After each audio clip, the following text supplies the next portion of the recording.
نهنئكم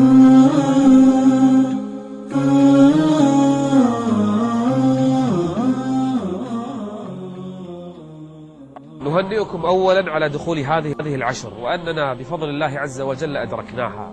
احرص عليها ألا تفوتك فيها صلاة واحدة، لا تفوت صلاة. ابدأ من الليلة، اعزم. الذي لم يصلي العشاء إلى الآن فليصلي. صلاة الفجر صليها في وقتها، الظهر والعصر والمغرب والعشاء. 10 أيام لا تضيع صلاة واحدة فيها بخشوعها وأركانها وواجباتها. وإن كنت ممن وجبت عليهم صلاة الجماعة فأدها في جماعة، وأدرك تكبيرة الإحرام. صل النوافل الرواتب 12 ركعة، صلاة الضحى، صلاة الوتر. صل شيئا من الليل في كل ليلة، لا تنم إلا ببضع ركعات. والله ما من أيام تصلي فيها قيام الليل مثل هذه الأيام، ما من أيام تصلي فيها الضحى مثل هذه الأيام، ما من أيام تصلي فيها الوتر مثل هذه الأيام. احرص على الصلاة واجباتها وسننها. 2، ما رأيك أن تصوم ال9 كلها؟ شوف، ما قلت العشر، لأن اليوم العاشر يوم العيد ينهى عن الصيام فيه.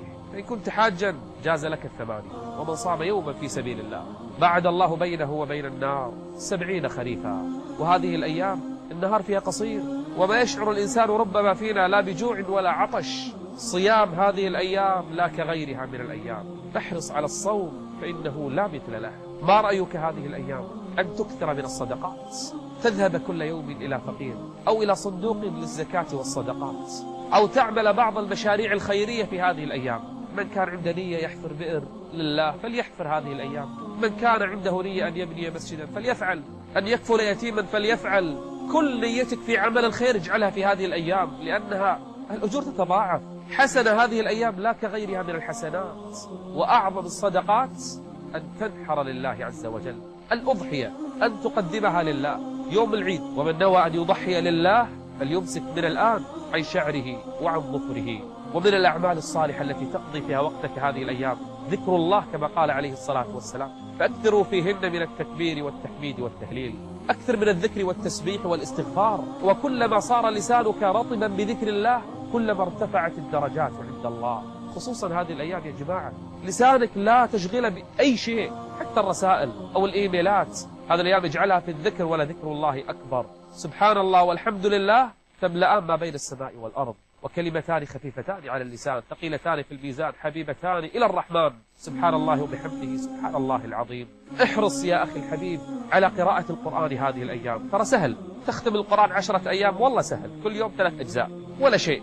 واللي لم يحج هذه السنة فليحرص على أن يصوم يوم عرفة، فإنه من صام يوم عرفة كفر الله عنه 2، سنة ماضية وسنة مقبلة.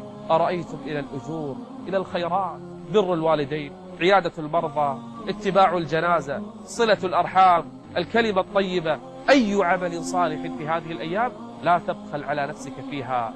أما أولئك الذين يريدون أن يضيعوا هذه الأيام بإعلانات عن حفلات أغاني، للأسف من الآن يستعدون لها، أو سفرات محرمة لا ترضي الله عز وجل، لم يستفيدوا حتى من هذه الفرص.